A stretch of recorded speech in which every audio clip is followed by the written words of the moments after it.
ZEE5 app download करें और देखें पूरे एपिसोड बिल्कुल फ्री।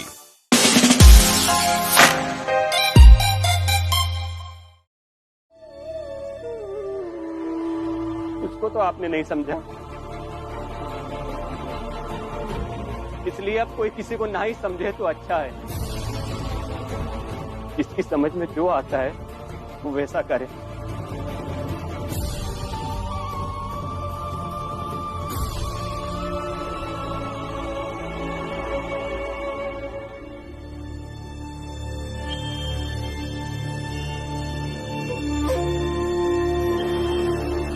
ये सब तुम्हारे कारण हुआ है भीमराव, तुम्हारे कारण।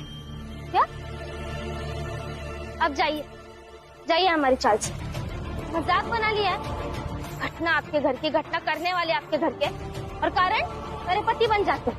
जाइए। गलत क्या कहा? किसी के कारण मेरे बेटे की हिम्मत बढ़ी थी। इसने तो आपको भी समझाया था, आप कहाँ समझ गए?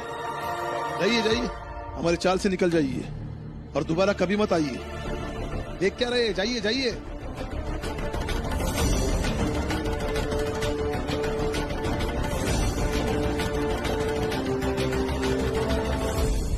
बाबा, ये अगर ऐसा ही चलता रहा तो वो नरोत्तम जोशी अभय को जान से मार डालेंगे। मुझे ऐसा लगता है कि तुम्हारा ऑफिस का समय हो गया है। जाओ ऑफिस जाओ। भीम, भैया सही कह रहे हैं। तू जा बेटा, अपने काम पर जा। अभय को अपना संघर्ष खुद करने दो। आप जाइए, काम पर जाइए।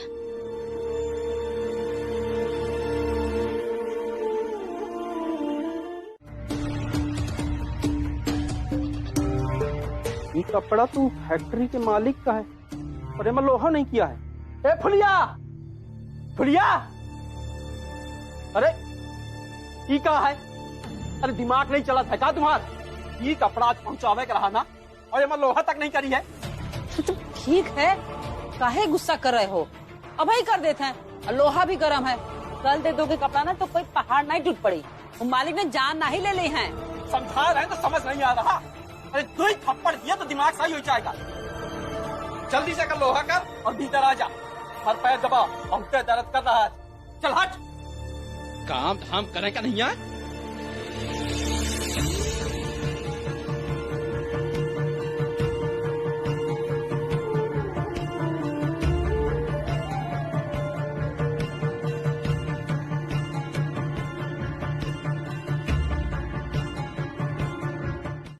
मगर पता नहीं कैसे उन एहसासों की जगह मिथ्या अभिमान भर जाता है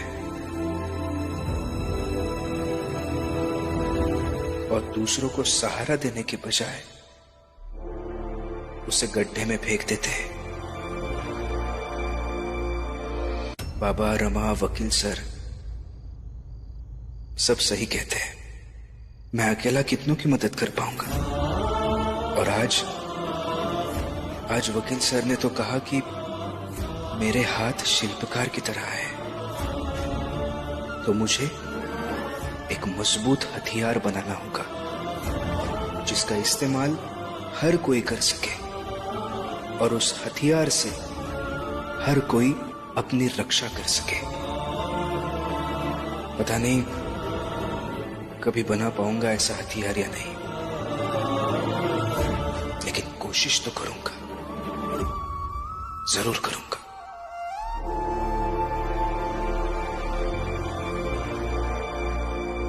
भीमराव! भीमराव! निर्मला जी,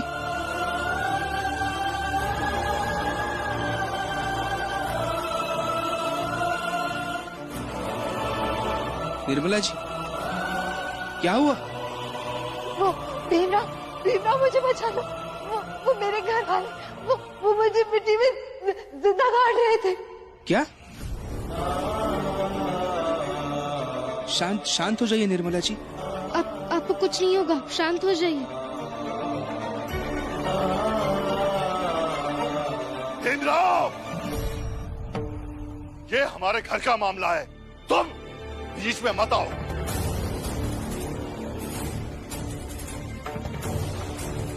रमा, तुमने कहा था कि हमें इनकी चौखट नहीं पार करनी चाहिए, लेकिन अब तो ये हमारी चौखट पार करके आई है। अब क्या करें?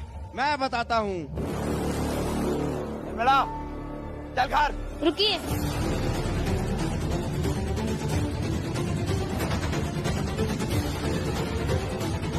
अब निर्मला जी की रक्षा हम करेंगे।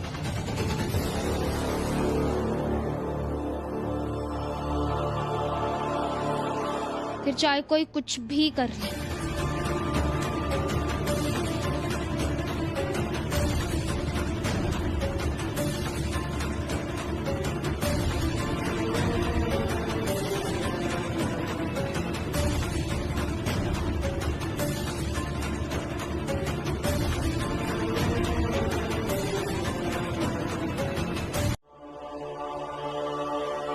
नहीं बना पाएंगे,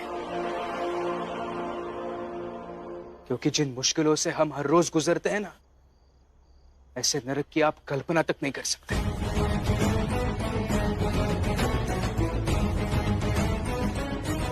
अब हम खड़े रहेंगे आपकी बेटी निर्मला के साथ और उसे नरक से बाहर निकालेंगे। साहिब मेरे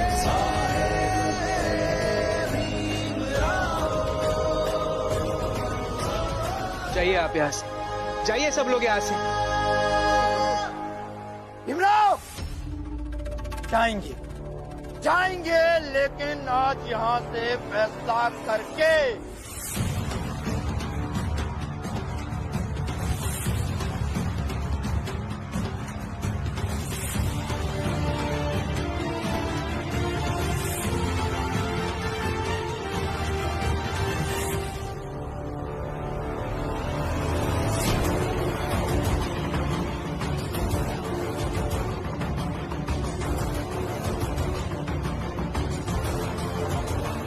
रुको, अगर तुम इसे अभी मार दोगे तो तुम्हें भी फांसी हो जाएगी, और हम चाहते हैं कि मरे सिर्फ एक। अभी चल यहाँ से। बाबा मैं मरूं तो मरूं, इससे नहीं छोड़ूंगा यार। चल रहा तक घर चल चल चलो।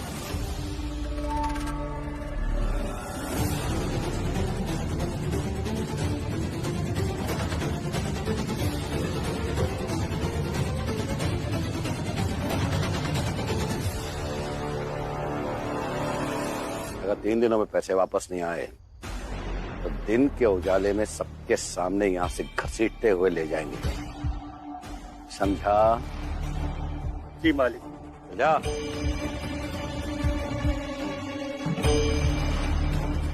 मालिक मालिक मालिक मालिक मालिक, बहुत बुरी खबर है। क्या हुआ? हमारे नरोत्तम जोशी जी की बहन भागकर भीमराव के शरण में चली गई, और नरोत्तम जी अपने आई बाबा के साथ गए थे भीमराव के घर, मगर अपने घर की बेटी को लिए बगैर वापस चले आए। ये तो हमारे जात की नाक कट गई मालिक। गोलू,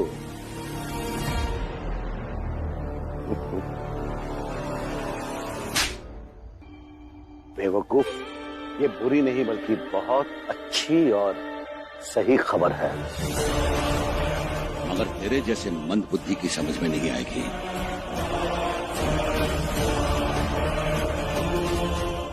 भीमराव, नरोत्तम जोशी की बहन को सहारा देकर तूने बहुत बड़ी गलती की है। अब नरोत्तम जोशी और हमारे समाज वाले तुझे छोड़ेंगे नहीं। लीजिए लीजिए, आप भी लीजिए।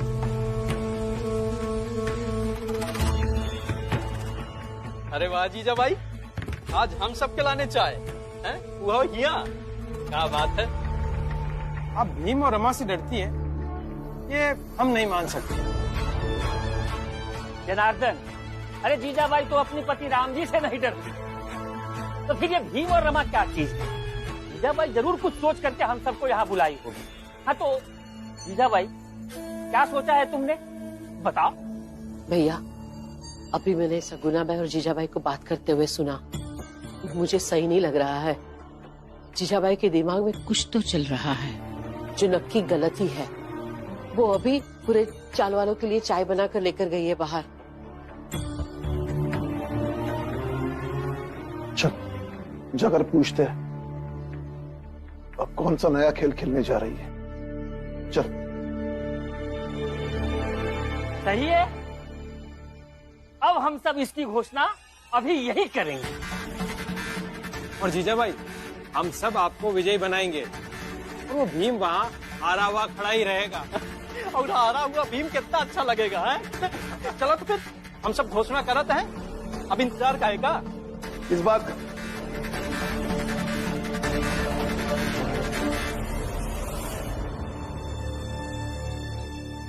का इंतजार नहीं हो रहा है आप सबको? बताओ, ये क्या नई नौटंकी है?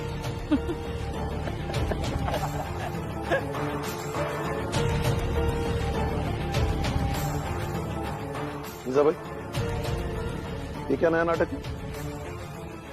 आप यहाँ क्या कर रहे हैं? आपको तो वहाँ अपने बहू और बेटे के पास होना चाहिए, वहाँ जरूरत है आपकी।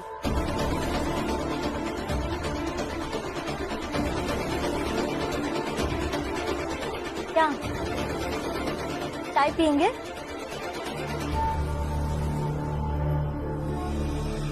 अरे समझ में नहीं आया आपको?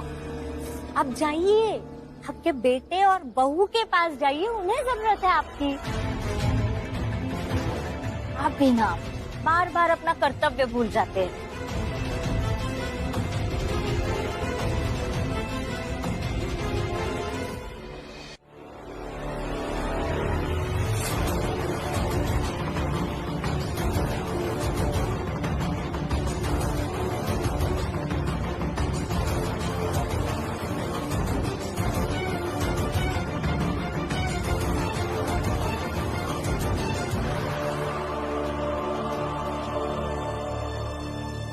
रीजा भाई, सच बताओ। ये सब सही है नरोत्तम जी, लेकिन जब आपके घर की बेटी खुद अपनी मर्जी से भागकर गई है भीमराव के पास, तो क्या चार्ज लगाएंगे उस पे? और कैसे कहेंगे उसे कि भीमराव तू क्यों साथ दे रहा है उसका? क्या चार्ज लगाएंगे, कौन सा चार्ज लगाएंगे, ये सब हम नहीं जानते। हम बस ये चाहते हैं कि हमारी बेटी घर वापस आ जाए और वो भीमराव जेल के अंदर। नहीं तो क्या कर लेंगे आप? नहीं तो ज्यादा कुछ नहीं करेंगे दरोगा जी। किसी रात आपके इस पुलिस स्टेशन में रोशनी नहीं होगी, अंधेरा छा जाएगा, भीड़ आएगी और उसी अंधेरे में आपको और आपके इस पुलिस स्टेशन को निपटा देगी।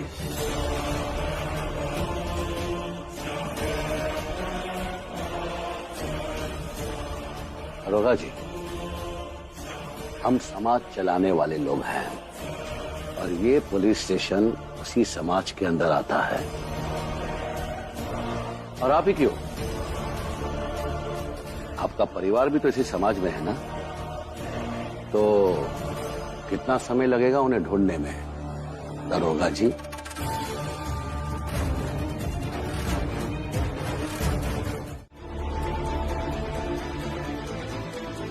और मैं हमेशा मेरे भीम के साथ हूँ।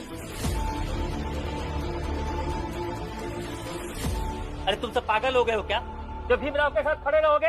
रितेश भाऊ, हमारी बेटी पुष्पा जब इस चौल से अगवा हुई थी ना, तो एक भीमराव ही था जिसने हमारा साथ दिया था। जब हमारे बुरे वक्त में भीमराव हमारे साथ खड़ा हो सकता है, तो आज हमारा भी फर्ज बनता है कि हम भी भीमराव के साथ खड़े रहें।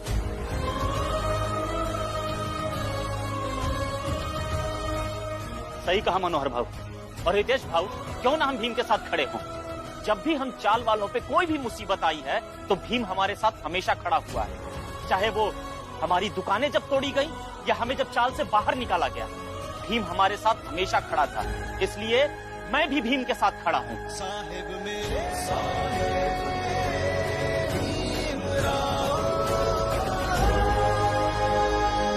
ठीक है, अब तुम कुछ लोग साथ होकर क्या कर लोगे? कुछ नहीं, बस इस बात की तसल्ली रहेगी कि चाल वालों ने अपना भविष्य गलत व्यक्ति के हाथ में दे दिया था, तो हम सब ने विरोध किया था। बस इतनी सी बात है। दो ही चार लोग भीम के समर्थन में हैं भी तो का हुई गवाह। चाल के सारे लोग तो जीजाबाई के साथ हैं। ये हम सब जाने के लिए बहुत बड़ी बात है कि हमारे चाल का प्रतिनिधि जीजाबाई है और अब से ई चाल में जो कुछ भी होई ये जीजाबाई के आदेश से हुई। जीजाबाई की जय। जीजाबाई की जय। जीजाबाई की जय। हाँ तो जीजा भाई अब आप अपना फैसला सुनाइए, जो आपने क्या फैसला लिया है निर्मला के भविष्य के बारे में।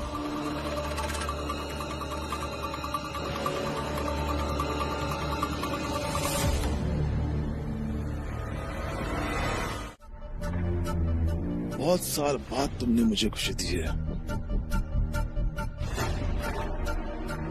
जिंदगी में पहली बार अनजाने में सही तुमसे एक अच्छा काम हुआ है कि तुमने भीम को इस चाल से निकाल दिया है, वरना पुलिस भीम को पकड़ कर ले जाती। नहीं, इतना खुश होने की जरूरत नहीं है आपको। क्या हुआ, पुलिस भीम को चाल से नहीं ले जा पाई है, सड़क से ले जा सकती है।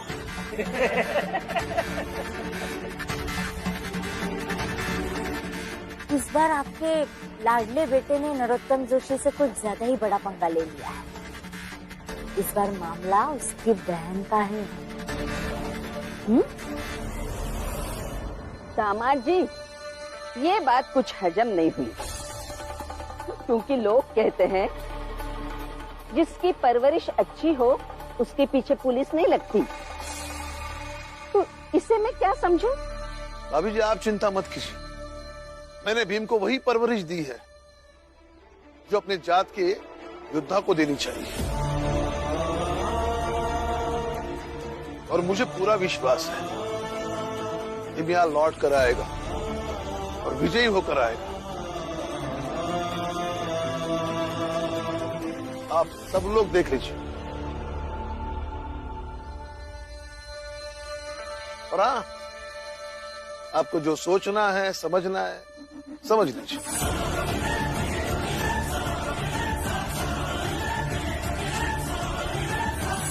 वैसे भाभी, भीम को चाल से निकालना इतना भी मुश्किल नहीं था।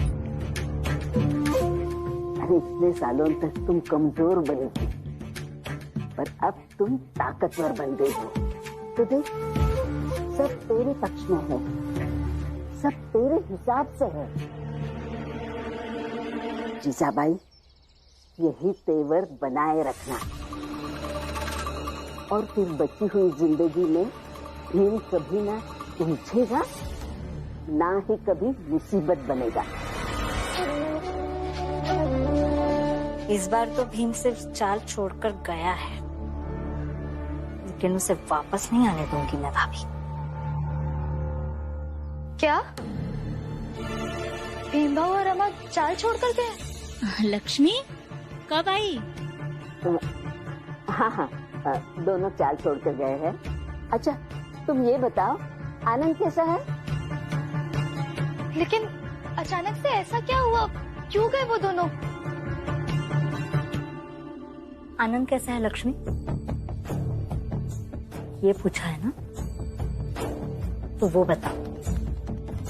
उसकी ज्यादा फिक्र है हमें। अच्छा, फिक्र है आपको उनकी? तो सुनिए, डॉक्टर साहब ने कहा है कि अभी वो ठीक नहीं हुए हैं और इनके इलाज में बहुत पैसे लगेंगे, और उन्होंने ये भी कहा कि वो कब तक ठीक होंगे ये भी नहीं पता।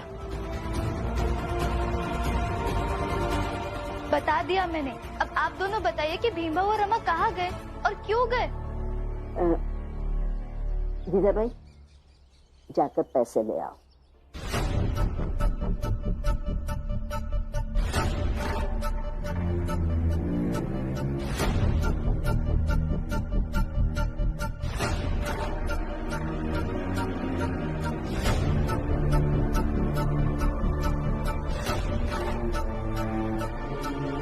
ये लो पैसे, और अभी के अभी कोकण वापस जाओ।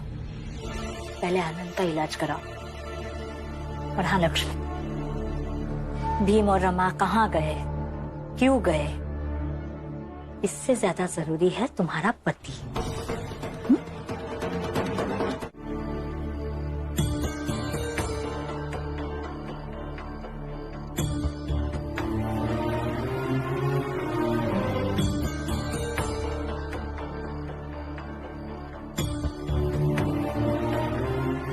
को खाना दे दिया?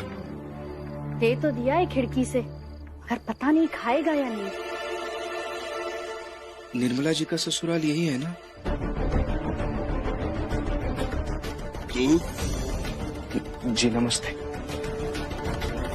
खाना देने से पहले दरवाजा बंद नहीं किया जाता है? कोई छोटी जात का आदमी आकर के खड़ा हो जाएगा तो घृणा से खाना खा पाएंगे क्या? देखिए, इतना गुस्सा मत कीजिए। आप एक बार मेरी बात समझने की कोशिश तो कीजिए। जाओ और दरवाजा बंद करो। जी।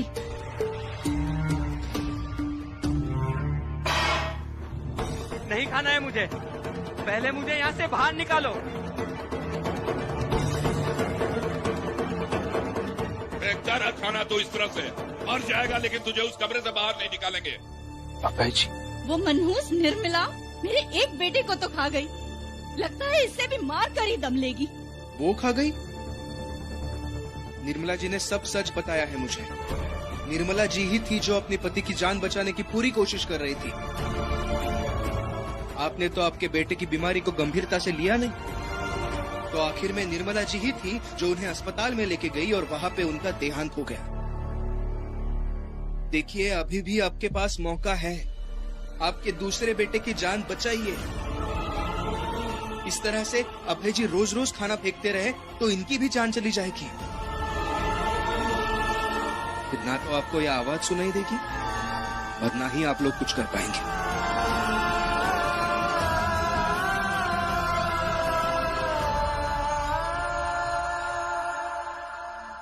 आइंदा से यहाँ कभी मत आना, और कभी आना तो ये सवाल कभी मत पूछना कि निर्मला का ससुराल यही है क्या। नहीं समझे? एक काम कीजिए, कल सुबह उसे कानूनी रूप से भगोड़ा घोषित कर दीजिए। गली गली, मोहल्ले मोहल्ले घूम घूम कर शहर के कोने कोने तक ये खबर पहुंचाइए कि वो भीमराव भगोड़ा है। जैसे ये खबर उस भीमराव तक जाएगी, गिड़गिड़ाता हुआ आएगा हमारे सामने, विनती करेगा, माफी मांगेगा हमसे, क्योंकि कानून की बहुत इज्जत करता है वो। बैरिस्टर बनने का सपना है ना उसका, कानून का सेवक, न्याय का योद्धा बनना चाहता है। तो ये कानूनी भगोड़ा होने का दाग अपने ऊपर नहीं लगने देगा वो, नहीं।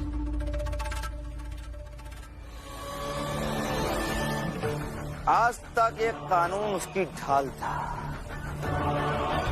अब ये कानून ही बनेगा उसकी आस।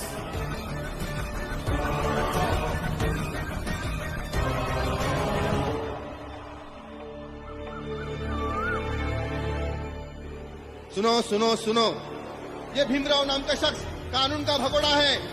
जो भी इसकी खबर देगा उसे 3 रुपए इनाम मिलेगा। ध्यान से देखिए तस्वीर, इसकी जो भी खबर देगा उसे 3 रुपए इनाम मिलेगा। ये कानून का भगोड़ा है।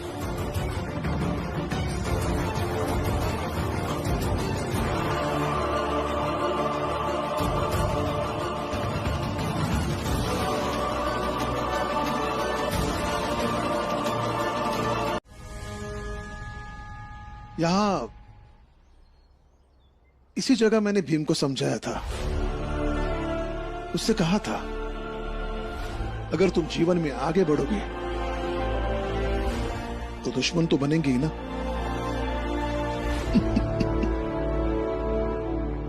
लेकिन आप सबको देखकर अच्छा लग रहा है कि आप सब लोग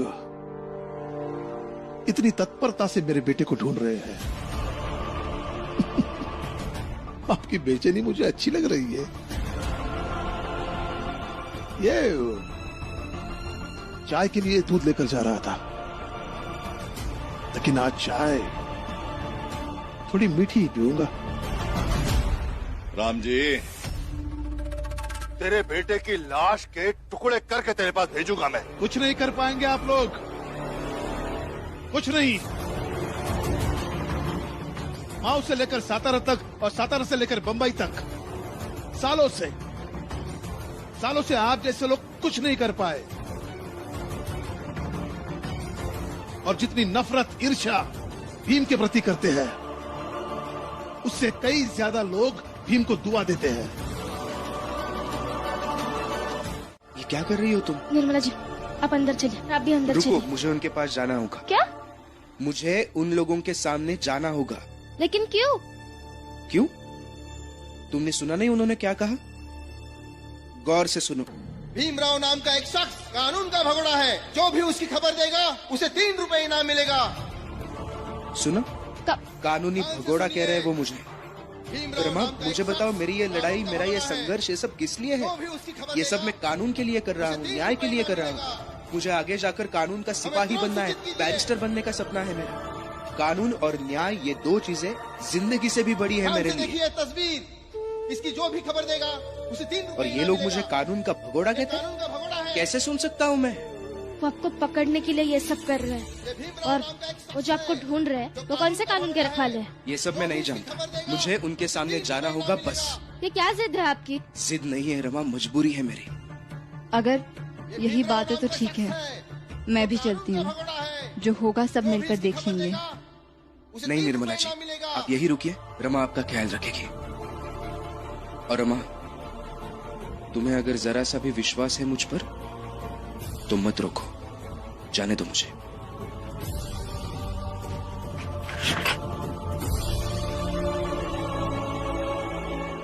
ये भीमराव नाम का एक शख्स है जो कानून का भगोड़ा है। जो भी इसकी खबर देगा उसे 3 रुपए इनाम मिलेगा। रमा, तुम चिंता मत करो, मैं भीमराव को कुछ नहीं होने दूंगी। मैं जानती हूँ कि उन्हें कुछ नहीं होगा। इतने सालों से उनके साथ रही हूँ, विश्वास है उन पर, लेकिन फिर भी पत्नी हो ना, डर तो लगता है। भीमराव,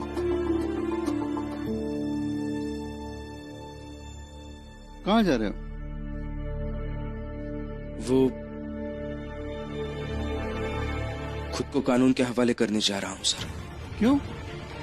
दरोगा साहब जोर जोर से घोषणा देते हुए जा रहे थे कि मैं कानून का भगोड़ा हूँ, लेकिन मुझे पता है सर कि मैं कानून का भगोड़ा नहीं हूँ, इसलिए मुझे खुद को कानून के हवाले करना होगा।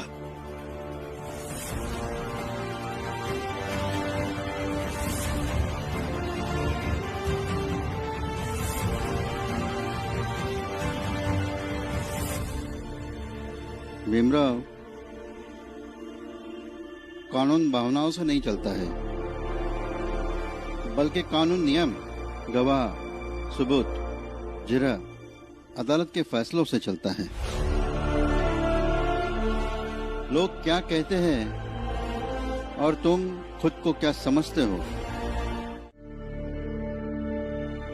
अरे दामाद जी, आगे दूध लेके। ये दूध लीजिए और जीजाबाई को दे दीजिए, और उससे कहिए थोड़ी सी अच्छी चाय बनाइए। शक्कर जरा ज्यादा डालने को बोलिए, आज मीठी चाय पीऊंगा। अच्छा, तो आपको आज मीठी चाय पीनी है? पर जीजाबाई तो घर पे नहीं है, बाहर गई है। घर पर नहीं है? बाहर गई है? भीम को ढूंढने गई होगी। अच्छी बात है, जाना भी चाहिए। लेकिन आप नहीं गई, आपको भी जाना चाहिए था ना। अगर आप भीम को ढूंढती तो आपको भी इनाम मिलता। तेज बाबू, आप भी जाइए ना मेरे बेटे को ढूंढने। जनार्दन, तुम भी जाओ।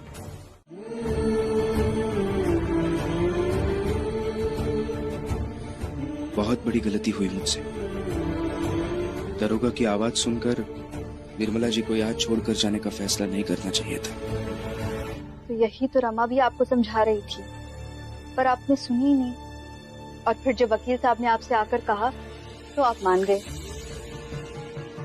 ये उम्मीद नहीं थी भीमराव कि आपके जैसे व्यक्ति के लिए भी अपनी पत्नी की बातों का कोई मोल नहीं है, जैसे बाकी पतियों का होता है। नहीं, ऐसा नहीं है। मेरे पति को मेरे बातों का बहुत मोल है। बस इन्हें अगर बातें तर्क से समझाई जाए ना तो ये समझ जाता है, लेकिन बिना तर्क के मैं क्या, बाबा और बुआ भी बातें समझाएंगे ना, तो भी ये नहीं समझेंगे। वकील साहब के बातों में तर्क था, इसलिए ये समझ गए।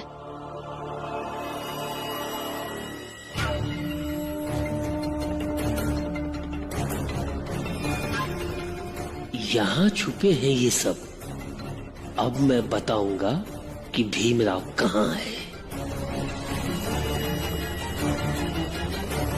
ZEE5 ऐप डाउनलोड करें और देखें सारे एपिसोड्स बिल्कुल फ्री।